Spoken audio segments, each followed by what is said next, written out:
একটি সন্তান যখন ভূমিষ্ঠ হয় তখন মূল যে চিন্তার বিষয় একজন বাবা মার থাকে সেটা হচ্ছে তার পুষ্টি, তার বৃদ্ধি, খাওয়া দাওয়া, কীরকম জামা কাপড় পরবে, কীরকম প্রোডাক্টস ইউজ হবে, মানে তেল, সাবান, ক্রিম কীরকম ইউজ হবে, নানান রকম ভ্যাকসিনস, এই ব্যাপারগুলো নিয়ে একটা চিন্তা, একটা কনসার্ন চলতে থাকে। একটা সময় আসে যখন তারা স্কুলে যাওয়া স্টার্ট করে। বয়সটা যখন মোটামুটি 10, তখন বাবা মায়ের মুখ্য কনসার্ন বা মূল চিন্তার বিষয় হচ্ছে তার পড়াশোনা এবং খাওয়া দাওয়া। এখন এই যে 10 বছর বয়সটা বললাম, এই 10 বছর বয়সটা হচ্ছে প্রি পিউবার্টি ফেজ বা প্রি অ্যাডালসেন্স ফেজ, মানে যে সময়টাতে আপনার ছোট্ট শিশুটি আস্তে আস্তে যুবক যুবতীর পর্যায়ে যেতে চলেছে। এই সেম পর্যায়ের মধ্যে দিয়েই আমার বড় সন্তানও যাচ্ছে। তার রেসপন্সগুলো কিছু কিছু ক্ষেত্রে খুব শিশু সুলভ থাকে, মানে খুব একদম বাচ্চাদের মতন কথা বলে, আবার কিছু কিছু ক্ষেত্রে এতটাই ম্যাচিওর থাকে যে আমার ধারণার বাইরে। দেখুন, এই ব্যাপারটা বা ওর রেসপন্সগুলো থেকে মজা তো ডেফিনেটলি লাগে, কিন্তু তার সঙ্গে দুশ্চিন্তাও হয়। কারণ এই সময়টাতে ওদের ভেতরে এমন কিছু জিনিস চলছে বা চলতে থাকে যেটা বহিঃপ্রকাশ হয় না। এবং এই যে বিভিন্ন জিনিসগুলো চলছে, ওদের ভেতরে যে রোলার কোস্টারটা চলছে মনের ভেতরে, যে একটা ঝড় ঝঞ্ঝার, নানান রকম প্রশ্ন, নানান রকম মানসিক অবস্থা, একটা ব্যাপার চলছে, এটাকে যদি কন্ট্রোল না করা হয় তাহলে সেটা এমন একটা জায়গায় গিয়ে ল্যান্ড করে বা এমন একটা জায়গায় দাঁড় করায় যার জন্য একটা বাচ্চার মধ্যে সোশ্যাল বা বিহেভিয়ারাল ইস্যু, মেন্টাল ইস্যুস এগুলো চলে আসে, এবং সেটার ছাপ একটা সময় গিয়ে পড়ে তার অ্যাকাডেমিক্সের ওপরে বা পড়াশোনার ওপরে। দেখুন, আমার এই কথাগুলো বলার উদ্দেশ্য একটাই, যে কোনো সমস্যা হবে এটা যখন আমরা বুঝতে পারি তখন আমরা সেটাকে কন্ট্রোল বা নিয়ন্ত্রণ করার মাধ্যমে প্রতিহত করতে পারি। এবং নিয়ন্ত্রণ বা কন্ট্রোল তখনই সম্ভব যখন আমরা কিছু চেক পয়েন্টস রেখে দেবো, মানে এই বিষয়গুলো বা এই ব্যাপারগুলো আমরা একটুখানি মন দিয়ে দেখব, আমরা একটুখানি কনসার্ন হব, আমরা একটুখানি চেক করব, যাতে কোনো সমস্যা না হয়।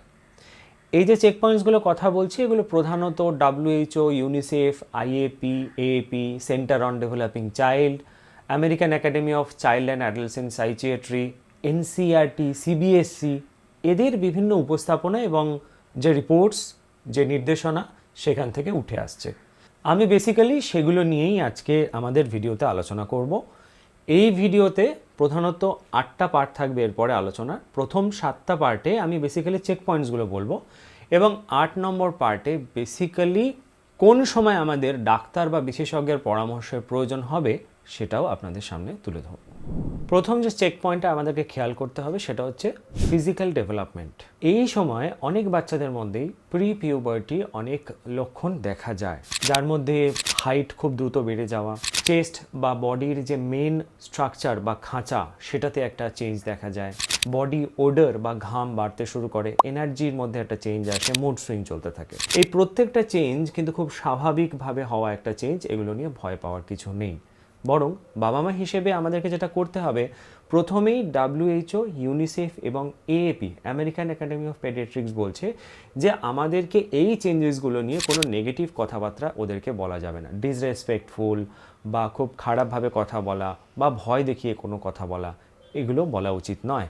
বরং আমাদেরকে এই বিষয়গুলো নিয়ে খোলাখুলিভাবে সায়েন্টিফিক্যালি ওদের সঙ্গে আলোচনা করতে হবে, যাতে এই যে ডেভেলপমেন্টগুলো এগুলো সম্পর্কে ওরা অবগত হয় এবং ওদের মধ্যে কোনো নেগেটিভ চিন্তাভাবনা যেন এগুলো নিয়ে না আসে। এর সাথে পুষ্টির গুরুত্ব ডেফিনেটলি আছে, কারণ সঠিক পুষ্টির যদি অভাব হয় সেক্ষেত্রে গ্রোথ অ্যান্ড ডেভেলপমেন্ট এই পর্যায়ে যেটা হবে সেক্ষেত্রে নানান রকম সমস্যা তৈরি হতে পারে। যার সঙ্গেও ঘুমের খুব গুরুত্ব আছে। IAP বা ইন্ডিয়ান একাডেমি অফ পেডিয়াট্রিক্স বলছে এই 10 বছর বা তার আশেপাশের একটি বাচ্চার মোটামুটি 9 থেকে 11 ঘন্টার ঘুমের প্রয়োজন। আর পুষ্টি আর ঘুমের যদি অভাব হয় সেক্ষেত্রে কিন্তু লার্নিং ইস্যুস আসতে পারে, মানে শিক্ষায় সমস্যা আসতে পারে। দ্বিতীয় চেক পয়েন্টটা হলো ইমোশনাল চেঞ্জেস বা ইমোশনাল ডেভেলপমেন্ট, যেটা প্রধানত মানসিক এবং আবেগগত পরিবর্তন বলা যায়। আমেরিকান একাডেমি অফ পেডিয়াট্রিক্সের middle childhood emotional and social development আর এরিকসন্স সাইকোলজিক্যাল স্টেজেসের মধ্যে 10 বছর বয়সী বাচ্চাদের মধ্যে 3টে জিনিস খেয়াল করা যায়, এটা কমন পাওয়া যায়।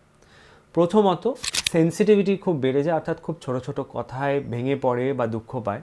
দ্বিতীয়ত, সেলফ এস্টিম সম্পর্কে প্রশ্ন হওয়া বা ধারণা হওয়া বা ভাবনা চিন্তা শুরু হয়, অর্থাৎ আত্মসম্মান বোধ হচ্ছে, নিজেকে নিয়ে ভাবনা চিন্তা শুরু হয় যে আমি কেমন বা আমি এরকম হলে কেন এরকম, এই সমস্ত ভাবনা চিন্তাগুলো শুরু হয়। দেখুন, এই সময় এই যে চট করে কষ্ট পাওয়া বা দুঃখ পাওয়া, বাবা মার থেকে বন্ধুদের গুরুত্ব বেশি দেওয়া, বা একটা হঠাৎ করে রেগে যাওয়া, বা হঠাৎ করে নিজের মতন করে হাসা, চুপ করে থাকা, এই ব্যাপারগুলো কিন্তু কোনো খারাপ লক্ষণ বা রেড ফ্ল্যাগস নয়, এগুলো এক একটা লক্ষণ। রেকমেন্ডেড যেটা, যে বাবা মা হিসেবে আমাদেরকে দুটো জিনিস খেয়াল রাখতে হবে, আমরা কম্পেয়ার করব না বা তুলনা করব না, জাজ করব না। দ্বিতীয়, অ্যাডভাইস দেওয়ার আগে ওদের কথাগুলোকে ভালোভাবে বোঝার চেষ্টা করব, ওদের জায়গাটাকে ভালোভাবে বোঝার চেষ্টা করব। অ্যাডভাইস দেওয়াটা ম্যান্ডেটরি নয় বলে গবেষণাতে উঠে আসছে। অ্যাডভাইস দেওয়ার আগে ওদের পরিস্থিতিটাকে ভালোভাবে বুঝতে এবং জানতে আমাদেরকে শিখতে হবে। 3 নম্বর চেক পয়েন্ট হলো পড়াশোনা এবং লার্নিং স্টাইল। আইএপি বা Indian academy of paediatrics, NCERT এবং সিবিএসই স্কুল হেলথ ম্যানুয়াল থেকে জানা যায় 10 বছর বয়সে একটি বাচ্চার রোট লার্নিংয়ে সমস্যা হয়। এই সময় জোর দিলে কিন্তু খুবই সমস্যা হয়। এই রোট লার্নিং মানে মুখস্থ বিদ্যের উপরে যদি আমরা জোর দিতে শুরু করি তাহলে খুব মুশকিল হয়ে যায়। এর পেছনে কারণ হলো ওদের মধ্যে কনসেপচুয়াল আন্ডারস্ট্যান্ডিং বা একটা ধারণাগত বোঝাপড়া তৈরি হয়নি, বা আন্ডার ডেভেলপ ব্যাপারটা। অ্যাবস্ট্রাক্ট থিঙ্কিং মানে হঠাৎ করে কিছু একটা ধরে নেওয়া বা মনে মনে কিছু একটা চিন্তা করা, কোনো কিছু বোঝার জন্য চিন্তা করা, সেই জিনিসটাও এখনও ম্যাচিওর নয়, এবং ফেলিয়ার বা কোনো কিছুর অসফলতা থেকে চট করে দুঃখ পাওয়া, পিছিয়ে যাওয়া, এই ব্যাপারটা হয়ে যায়। লক্ষ্য করবেন এই সময় হোমওয়ার্ক করতে বসা বা সেলফ লার্নিং, নিজে নিজে কিছু করা, এগুলোতে একটা অনীহা দেখা যায়। একটা মাইন্ডসেট হয়ে যায়, আমি পারি না, আমি করতে পারবো না, আমার দ্বারা হয় না, এরকম একটা মাইন্ডসেট হয়ে যায়। এবং অ্যাটেনশনেও একটা ডেফিসিয়েন্সি দেখা যায়। অ্যাটেনশন ডেফিসিয়েন্সিটা যে সমস্ত বাচ্চারা স্ক্রিন টাইম বা স্ক্রিন এক্সপোজার বেশি থাকে তাদের মধ্যে অনেক বেশি দেখা যায়। তার কারণ স্ক্রিনের মধ্যে যে চট করে খুব অল্প সময়ের মধ্যে একটা রিওয়ার্ড পেয়ে যাচ্ছে বা একটা ফলাফল জানতে পেরে যাচ্ছে, যার জন্য তাতেই অভ্যস্ত হয়ে যায়।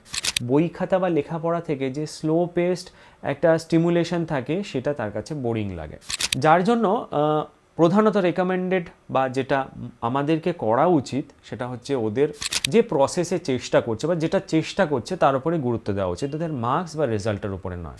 আর অবশ্য করেই যেটা ওদেরকে হেল্প করবে, আমরা যদি একটা রুটিন সেট করে দিই, কোন সময় কি করবে, খাবে, ঘুমাবে, টিভি দেখবে বা স্ক্রিন টাইম কখন অ্যালাউড, কখন অ্যালাউড নয়, কখন খেলা, কখন পড়াশোনা, কখন কি, সেটা যদি সেট করে দিই তাহলে ওদের টাইমটাকে ম্যানেজ করতে এবং ওদের প্রত্যেকটা জিনিসে গুরুত্ব দিতেও সুবিধা হবে।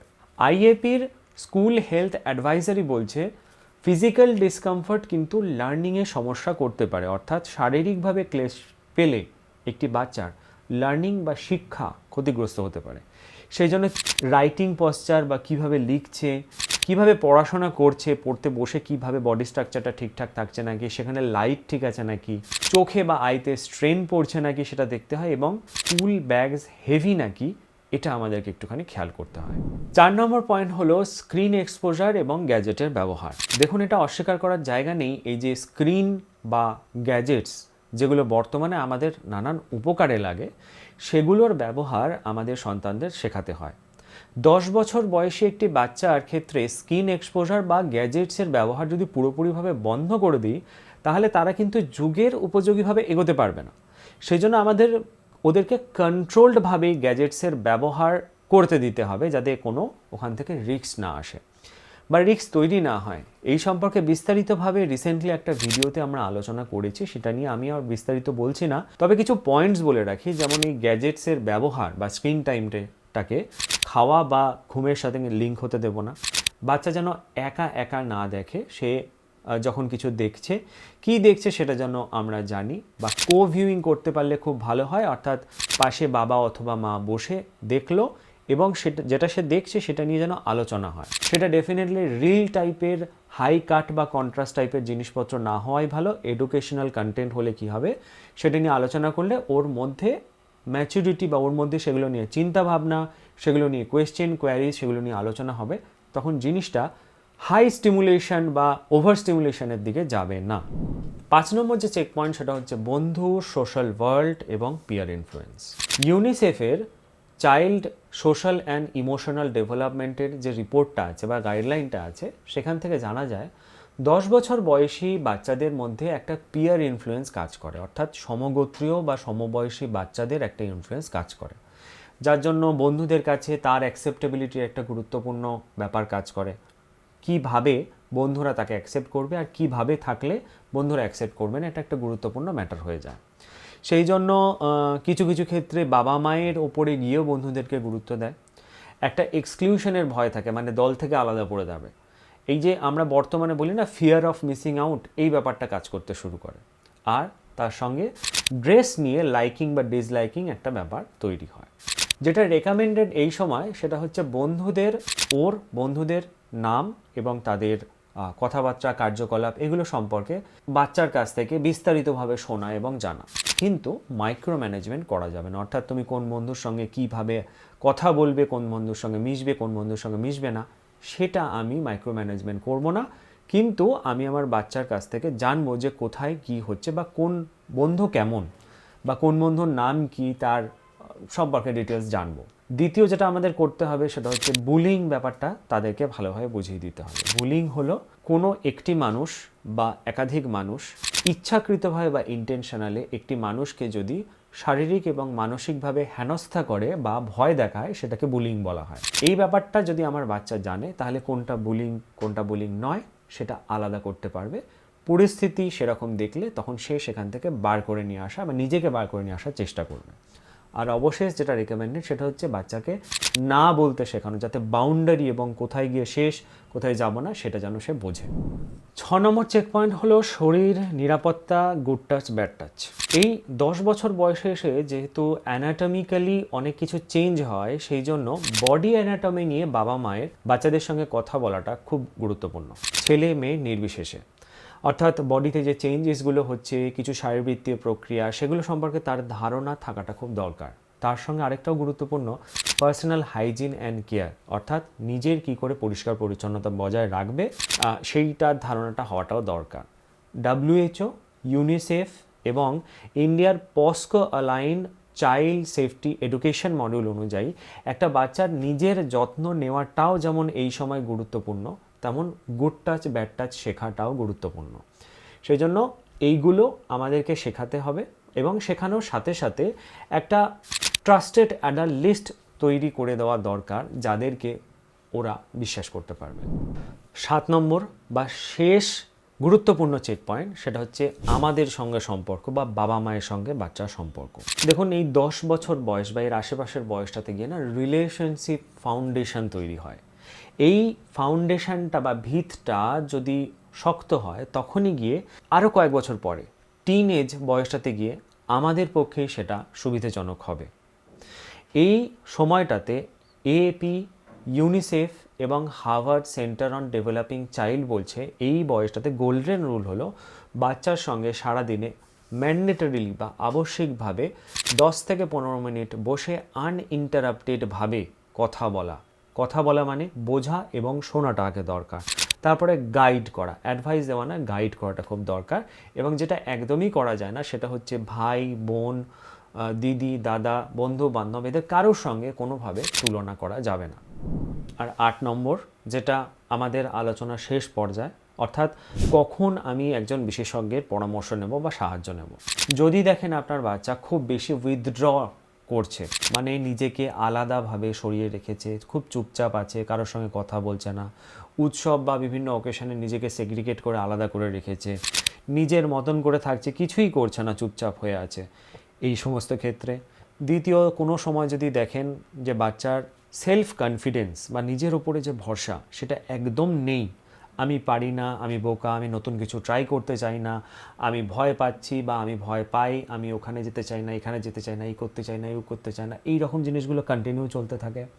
3 নম্বর হচ্ছে দিনের পর দিন যদি স্কুল রিফিউজাল চলতে থাকে, মানে স্কুল যাচ্ছে না, যেতে চাইছে না, ভয় পাচ্ছে, বিভিন্ন বিষয় প্রচণ্ড বেশি পরিমাণে ভয় পাচ্ছে এবং প্রচণ্ডভাবে দুঃখ পেয়ে যাচ্ছে, এই প্রত্যেকটা জিনিস যদি দেখেন বা এই 4-5টা জিনিসের মধ্যে যদি একাধিক ব্যাপার আপনার সন্তানের মধ্যে খেয়াল করতে পারেন, তাহলে একবার পেডিয়াট্রিশিয়ান বা চাইল্ড কাউন্সিলরের সঙ্গে একবার যোগাযোগ করুন। হতে পারে খুব ছোটই হয়তো সমস্যা, কিন্তু এটাকে একটুখানি সময় দিলে বা একটু বিশেষজ্ঞের পরামর্শ নিয়ে আমরা যদি এগোতে পারি, এটা হয়তো লং টার্মে ক্ষতি করবে না, আস্তে আস্তে রিকভার হয়ে যাবে।